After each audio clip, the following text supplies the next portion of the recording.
사랑하는 여러분, 우리가 며칠 동안 이곳에서 함께 또 먹고 마시고 생활하면서 풍성한 은혜의 시간을 함께 누렸습니다. 시작도 하나님이셨고 지금도 여전히 하나님이 우리와 함께 하시고 또 앞으로도 하나님은 우리와 함께 하실 것입니다.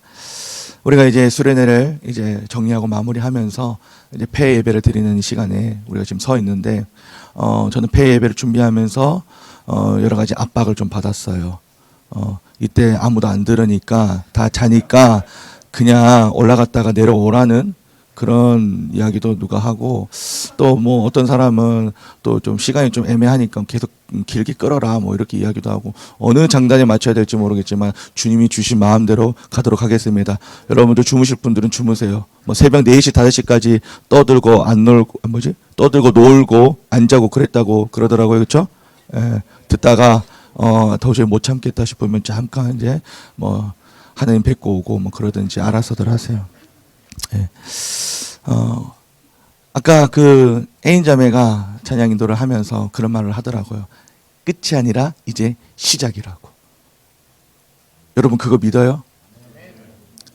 여기 울타리 안에 있을 때야 잠시 세상에 내가 마주했던 그 현실의 문제들, 어려움들 내려놓고 여기에 와서 그냥 하나님 찬양하고 예배하고 그랬었는데, 이제 어디로 가야 돼요? 지옥으로 가야 돼. 현실 지옥으로 이제 가야 돼. 아마 이 중에 어떤 분들은 그 마주할 세상 앞에서 그 생각에 너무 두렵고 걱정되고 염려 가득한 사람들이 있을 수도 있어요. 나는 이렇게 은혜 받았지만 아직 내가 또 마주해야 될 그 세상은, 현실은 바뀌지 않았잖아요. 근데 또 나는 이 받은 은혜를 가지고 가서 그 세상 안에서 믿음으로 살아내야 되잖아요. 내가 또 넘어지지 않을까? 좌절하지 않을까? 아마 그런 어려운 마음들, 불편한 마음들, 걱정의 마음들이 있을 수도 있을 것입니다. 이제 우리가 이 자리를 벗어나서 이제 우리가 마주할 세상 현실 앞에서 우리는 계속해서 끊임없는 이제 선택들을 하게 될 거예요. 어떤 선택? 믿음의 삶을 살아가는 선택. 진짜 우리가 받은 은혜가 무색할 만큼 사단은 우리를 넘어뜨리려고 입을 쫙 벌리면서 우리를 집어삼키려고 그렇게 계속해서 유혹하고 공격해 들어올 겁니다. 그때 하나님은 여러분들에게 물으실 거예요. 이 수련회 때 물으셨던 것과는 좀 느낌이 다르겠죠? 수련회 때는 여기에서만 집중할 수 있으니까. 그런데 현실에서는요, 사방에 그냥 폭풍우가 그냥 치고 휘몰아치고 나를 힘겹게 하는 그 모든 상황들 앞에서 하나님이 이제 물으실 거예요. 지금 정신도 차릴 수 없어. 집중할 수도 없어. 그런 현실의 어려움 앞에서, 문제 앞에서 여러분들에게 물으실 겁니다. 그럼에도 불구하고 너희는 하나님의 말씀을 따르겠느냐? 여기에서야 이것만 집중하면 되잖아요. 그런데 현실에서는 집중할 수가 없잖아요. 너무도 나를 막 뒤흔들어 놓으니까. 그런데 그때에도 동일하게 하나님은 우리의 삶에 물으실 거라는 거예요. 그럼에도 불구하고 너는 나의 말씀을 따르겠느냐? 편할 때만, 은혜가 넘칠 때만, 이 감정이 막 뜨거워질 때만 그러는 것이 아니라 현실에 돌아가서도 그럼에도 불구하고 하나님의 말씀을 청종하고 순종하는 걸음을 걸어 나갈 것인가? 그런 선택의 상황들이 이제 여러분들 앞에 수없이 많이 펼쳐지게 될 것입니다. 우리는 이 수련회 2박 3일을 하면서 인생의 의미와 죽음의 의미에 대해서 배웠어요. 에베소서 말씀을 통해서, 히브리서 말씀을 통해서 인생의 의미에 대해서, 죽음의 의미에 대해서 나눴습니다.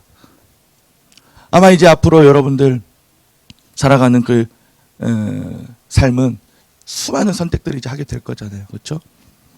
뭐 청년의 때에는 뭐 진로, 취업, 연애, 결혼. 그런데 여러분들 결혼하면요 더 복잡해져요.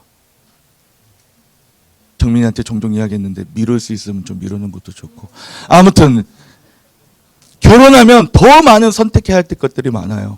더 많이 책임져야 될 것들이 많고, 더 많이 신경 써야 될 것들이 많고, 그럴 때마다 정답이 확실하게 나에게 떨어지지 않아요. 불투명하단 말이에요. 그 현실 앞에서, 그 수많은 선택지 앞에서 과연 나는 복음의 능력으로 살아가는, 말씀의 능력으로 살아가는 그 선택을 할 것인가? 아주 중요한 질문들을 아마 계속해서 마주할 거예요. 죽음도 마찬가지입니다. 내 가족의 죽음, 내 형제의 죽음, 또 내가 맞이할 죽음. 우린 죽음하면 끝이라고, 두려움밖에 없잖아요. 그런데 부활의 산 소망 대신 예수 그리스도 안에서 나는 죽은 소망에 따라서 이 땅에 살아가는 것이 아니라, 계속 두려움에 갇혀서 살아가는 것이 아니라 산 소망이신 그리스도 안에서 소망의 걸음을 붙잡고 소망의 걸음으로 나아갈 것인가. 원하고 바라기는 여러분들이 끊임없는 선택 속에서 오늘 받았던, 우리 이 기간 동안에 받았던 그 은혜를 기억하면서 날마다 믿음의 선택의 길을 가시기를 바랍니다. 그런데 선택이 쉽지 않다고 그랬잖아요. 그래서 여러분들에게 좀 선택하기 쉽도록 성경이 말씀하는 선택의 의미가 무엇인지 한번 좀 이야기해 드리려고 그래요. 흔히 그러잖아요. 중학생이 되면 땡땡 위기가 찾아온다. 맞추는 조. 점수가 없죠? 끝났으니까. 제가 주의 사랑을 전하겠습니다. 예? 중학생이 되면 어떤 위기가 찾아올 것 같아요? 여러분들 다 중학생 시절 보냈잖아요. 담배? 뭐야, 내가 잘못 들었나? 이 수련의 기간 동안 아주 중요한 두 가지 기도 제목들을 못 나눴어. 금연, 금주. 아, 내가 이걸 못 나눴어. 까먹었어. 하려고 했는데. 금연, 금주. 예. 중학생이 되면 신앙의 위기가 찾아와요. 그렇게 어렸을 때, 지금 우리 아들, 딸은 아직 아무것도 모르는 친구라 냅두고, 아들 막 이렇게 하나님 사랑해요, 나는 하나님이 최고예요 하지만은, 얘가 이제 유년기 시절을 지났을 때 이제 청소년 시기가 되면은 이제 또 반항할 거 아니에요. 어떻게 해야 돼? 좀 맞아야 돼. 중학생이 되면 신앙의 위기가 찾아옵니다. 초등학교 때는 막 찬양팀도 하고 막 워십팀도 하고, 그러다가 중학교 때 좀 방학 좀 때리다가 고등학교 때 조금 입시 때문에 좀 정신 차리다가 이제 청년부 와가지고, 하나님 제가 잘못했어요, 제발 대학만 합격시켜 주세요, 여자친구 만나게 해주세요, 뭐 이러면서 또 이제 다시 돌아오고. 그렇게 예배 잘 드리던 아이가 중학생이 되면 어느 순간부터 이제 거부하잖아요. 예배가 귀찮아지고 하나님과 멀어지는 그런 시간을 보내게 됩니다. 저 역시 그런 길목에 있지 않았겠어요? 그때 저희 어머니께서 딱 한 가지 제안을 하셨어요. 제가 음악적인 소양이 있지는 않은데 여러 가지 악기를 좀 배웠어요. 워낙 주의가 산만해가지고, 예전에는 ADHD가 그런 용어 자체가 없었어. 근데 다 주의력 결핍이야 보면은. 그렇잖아요. 피 한번 손 들어보세요. 피. 다 주의력 결핍이야. 다 주의력 산만이고. 저도 그랬어요. 그러니까 산만하니까 뭐 악기를 계속 배우게 하는 거예요. 그걸 좀 집중하면서 아이가 좀 차분한 아이가 될 수 있도록. 지금 아들을 보니까 원래 우리 집안 내력인 것 같아. 이게 차분하지 않아. 주의가 산만해. 아무튼 그런 길목에서 어머니가 한 가지 제안을 하셨는데, 이제 그 악기를 하나 배웠던 것 중에 이제 플룻이라는 것이 있어요. 플룻. 잘하지는 못하고 그냥 힘으로 불렀어요. 근데 성가대에서, 교회가 조그만한데 그 성가대에서 플룻을 매주일 부르면 용돈을 일주일에 5,000원씩 준대. 여러분들 그때 엄청 큰 돈이에요. 2002년 막 그럴 때예요. 5,000원 커요. 지금 5,000원이면 짜장면도 못 먹죠? 너무 옛날 이야기 하지 마. 23년 전 이야기, 23년 전 이야기. 그때 당시 5,000원, 뭐 결코 작은 돈 아니었습니다. 그런데 조건이 하나 더 있었어요. 만약 주일에 플룻을 불지 않으면 있던 용돈도 뺏겠다. 이거 협박 아니에요? 엄마가 이래도 되나? 괜찮다고? 그러니까 이 선택의 기로 앞에서 한번 여러분들 생각해 보세요. 선택지가 있잖아요. 플룻을 불면 일주일에 용돈을 주겠다. 주일날 성가대에서. 그런데 주일에 성가대에서 플룻을 불지 않으면 있던 용돈도 뺏겠다. 너의 지갑을 탈탈 털어내겠다. 이제 선택지가 주어졌어요. 그런데 이 선택지가 어떤 느낌이에요? 선택권이 없는 선택지 아니에요? 그래서 저는 고민하지 않았죠. 주일에 한두 시간 봉사하고 용돈도 받고 예배도 빠지지 않고. 이건 진짜 얼마나 귀한 길이에요. 그래서 저는 사실은 뭐 그때 예배를 드리겠다라는 마음보다는 용돈을 받겠다라는 마음이 훨씬 더 컸기 때문에 이 선택을 했습니다. 지금 돌아보면 깨달아져요. 그때 당시엔 돈 때문에 선택한 거 맞아요. 그런데 지나고 보니까 그 선택은 돈 때문이 아니라 사춘기 한복판에서 예배의 자리를 떠나지 않게 하시려는 그 하나님의 사랑, 어머니의 사랑이 그 안에 담겨져 있었다라는 것을, 혹시나 방황의 시기를 겪더라도 다시 하나님께로 돌아올 수 있도록, 누구나 다 방황의 시기를 겪잖아요. 신앙의 방황의 시기를 겪잖아요. 그런데 그때 하나님 앞에 붙들렸던 그때의 내 모습, 그것을 기억할 때 다시 돌아올 수 있도록 도와주는 아름다운 훈련의 시간이었습니다. 오늘 본문 신명기 28장을 보면 하나님 아버지께서 자녀된 이스라엘에게 주시는 사랑과 지혜가 담긴 선택지가 등장을 해요. 지금 이스라엘은요, 아주 중요한 기로 앞에, 선택의 기로 앞에 서 있어요. 아주 중요한 상황 앞에 서 있어요. 이제 가나안 땅에 들어가야 돼. 전쟁의 시대가 막을 내리고 이제 가나안 땅에 들어갑니다. 젖과 꿀이 흐른다라고 알려진 그 땅. 그 땅에서 이제 이들은 자신들의 모든 민족들과 함께, 자녀들과 함께 그 땅에 거하면서 하나님이 주신 아름다운 유익과 풍요로움을 누리면서 살아가게 될 거예요. 그런데 중요한 게 있잖아요. 그 풍요에 취해서, 그 유익들에 취해서, 그 안락함에 취해서 하나님을 떠나고 하나님의 말씀에 떠난 백성이 되면 안 되잖아요. 그래서 하나님이 이제 그 땅을 앞에 두고 모세를 통해 이스라엘 백성들에게 말씀하십니다. 너희가 순종하면 복이 있고 불순종하면 저주가 있다. 협박이 아니에요. 오히려 아버지 되시는 하나님께서 이 사랑하는 자녀들이 방종하지 않도록 사랑의 선택지를 지금 주고 계시는 거예요. 이게 만약 우리가 믿음이 없었다면, 하나님과 함께한 그 여정의 시간들, 믿음의 여정의 시간들이 없었다면 이것이 때론 누군가에게는 불편하게 들릴 수도 있어요. 뭐야, 하나님이 협박하시는 하나님이신가? 되게 막 위압적이네, 권위주의적이네, 이렇게 느낄 수도 있어요. 그런데 믿음의 삶을, 그 믿음의 기쁨을 맛본 영혼들은 알 거예요. 이 선택지가 얼마나 하나님 아버지의 사랑이 담겨져 있는 선택지인지. 너네가 이제 마주할 그 현실, 사실 우리가 살아가는 그 인생 가운데 어떤 보호, 번영, 안식, 이런 것들이 때론 누군가에게 우리들의 인생 가운데 주어질 수 있지만 이것이 영원하지 않잖아요. 걷어가시는 분도 그분이시고 주시는 분도 그분이시고, 우리가 안락하고 평안하다 해가지고 하나님을 기뻐 찬양하는 삶을 살아가는 것도 아니고, 내 삶이 쪼그라들고 무너진다 할지라도 하나님이 영원히 아름답다라고 찬양하고 예배하고 하나님 붙들며 나가는 인생이 되기도 하고, 이게 내게 주어진 어떤 보호와 번영과 안식이 내 삶을, 내 믿음의 삶을 결정짓지 않잖아요. 결국 중요한 건 뭐예요? 이 신앙의 중심, 믿음의 중심. 내가 그럼에도 불구하고 하나님을 선택할 것인가. 하나님의 선택지를 주시는 거예요. 이제 앞으로 너희가 그 땅에서 이제 이전과는 다른 그 광야 생활을 청산하고 좀 더 안정적인 그 보호, 그리고 그 땅에서 젖과 꿀이 흐르는 그 땅에서 또 번영, 계속해서 이동하는 삶이 아니라 이제 그 땅에서의 안식, 그런 것들을 이제 너희들이 경험하게 될 텐데, 그때도 여전히 너희를 살게 하는 믿음의 삶, 말씀을 따르는 삶을 선택할 것이냐라고 물으시는 거예요. 아니, 선택해라. 선택하지 않으면 너희는 다시 애굽으로 돌아갈 것이다. 그렇게 말씀하시는 거예요. 지금 여러분들에게 한번 물어보고 싶어요.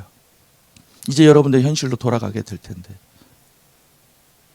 직장에서, 가정에서, 여러 관계들 속에서, 아니면 여러분들 진로 앞에서, 여러분들은 이제 정신없는 그 내 삶 가운데 끊임없이 믿음을 선택해야 되는 선택의 기로에 여러분들이 서 있을 거예요.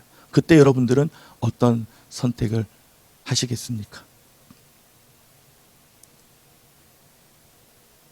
그러면서 이제 결론적으로 이제 이 신명 28장의 쭉 마지막 결론을 향해 가는데 어떤 결론을 내리는가? 결국에는 이 번영도, 보호도, 안식도 그 모두를 아우르는 핵심 바로 구원. 구원받은 자의 삶을 너희들이 살아가라라고 명령을 하세요.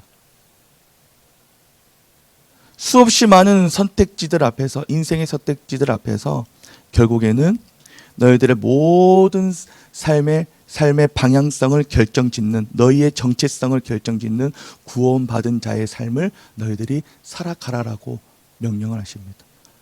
여러분들 이제 돌아가서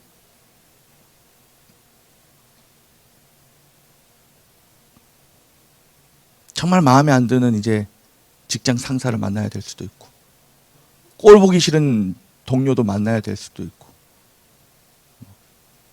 그리고 정말 이 친구와 함께 평생 가야 되나? 이런 이제 교제하고 있는 여자친구, 남자친구와 또 끝나지 않는 신경전을 벌여야 될 수도 있고, 아니면 재정의 어려움, 건강,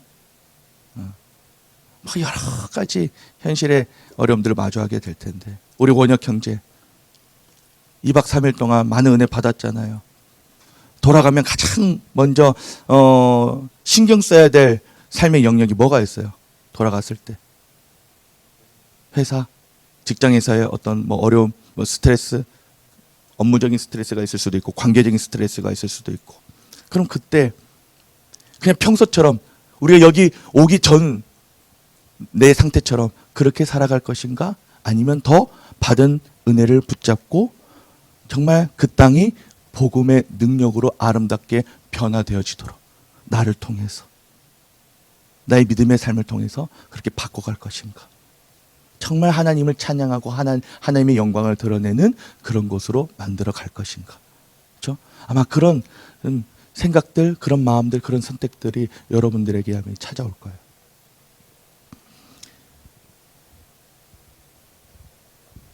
우리 려원이, 려원이는 이제 앞으로 돌아가서 가장 신경 써야 될 삶의 영역이 뭐가 있어요? 고민되어지는 영역들이 뭐가 있어요? 22살인데 뭐 마냥 행복하겠지. 뭐 고민이 뭐가 있겠어? 우리 상희 형제 돌아가면 가장 진짜 저는 다들 그러더라고. 상희 형제의 새로운 발견의 시간이었다. 이번 수련회가 어떤 정신으로 그 춤추라고 하니까 춤을 춘 거예요? 이야, 진짜 그러니까 이게 자리가 역할이 아주 중요해요. 진짜 대단한 것 같아. 아무튼 상희 형제 돌아갔을 때 가장 좀 마주하게 될 현실 속에서 고민되고 가장 중요하게 여겨지는 그런 삶의 영역이 뭐가 있어요? 직장. 다 근데 뭐 이렇게 밖에 나가면 배지 달고 나가면 다 이렇게 아이고 한 번만 봐주십시오 뭐 이런 거 아니에요? 아니야? 이런 이게 뭐 이러는 거예요? 이런 제가 또 민중의 지팡이 앞에서 또 비속어를 쓰면 안 되니까. 직장에서 뭐 어떤 스트레스가 좀 있어요?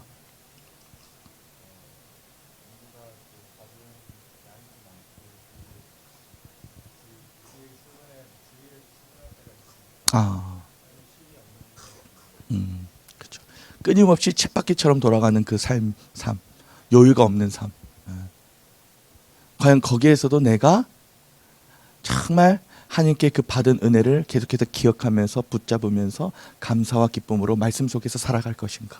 그렇죠? 쉽지 않잖아요. 약속의 땅에서 구원받은 자들이 방종의 삶이 되지 않도록 하나님 아버지는요, 지혜와 사랑이 담긴 선택지를 이스라엘 백성들에게 허락해 주셨어요. 그 선택지를 가만히 보고 있으면 오늘날 현실을 마주하고 있는 우리의 인생에도 동일하게 하나님이 물으시는 선택지 같아요. 너희는 어떻게 살아갈 것이냐? 수련회가 끝난 후에 진짜 하나님 앞에서 답을 내려야 되는 아주 중요한 질문들이 이제 여러분들에게 주어질 겁니다. 이제 수련회가 끝난 이유가 이제 진짜예요. 그때가 이제 진짜 시작이겠죠. 그렇죠? 하나님이 파송 보내시는 그 세상에서 나는 어떻게 살아갈 것인가. 사랑하는 청년 여러분, 우리 수련회 동안에 우리는 많은 은혜를 경험했습니다. 근데 이제 진짜 우리에게 주어진 진짜 질문이 이제 남아있어요. 이제 그것에 대한 확실한 정답을 붙잡고 나아갔으면 좋겠어요. 다시 우리의 삶에 돌아간다 할지라도 계속해서 하나님의 말씀을 따르는 순종하는 삶을 선택할 것인가. 전심으로 여호와 하나님의 얼굴을 구하는 믿음의 삶을 살아갈 것인가. 하나님은요, 선택지지만 명확한 선택지잖아요. 그렇죠? 애매모호하지 않잖아요. 우리의 믿음의 사람들에게는 분명한 선택지잖아요. 비록 우리의 삶은 안개와 같은 삶이라 할지라도 하나님이 나에게 주신 믿음의 삶은 확실하고 분명합니다. 순종의 길에는 생명이 있고 불순종의 길에는 무너짐이 있는 거예요. 이전에는 내 삶에서 하나님 없는 선택들을 했다면 이제는 앞으로 돌아가서 하나님과 함께하는 선택, 하나님과 동행하는 선택, 하나님의 말씀에 온전히 따르는 선택들을 여러분들이 감당하셨으면 좋겠습니다. 하나님, 이제 저는 복음의 능력으로 살아가는 삶이 되겠습니다. 하나님의 언약 백성으로 살겠습니다. 언제나 하나님의 말씀을 선택하겠습니다. 은혜 받고 말씀 받고 돌아가는 우리의 발걸음을 주님 인도하여 주옵소서. 그런 마음으로 우리 받은 모든 은혜들을 다 모아서 쏟아내지 않고 흩어버리지 않고 모아서 세상에 나아가 정말 세상이 감당하지 못하는 믿음의 삶으로 나아가시는 저와 여러분이 되시기를 주님의 이름으로 간절히 바라고 축복합니다.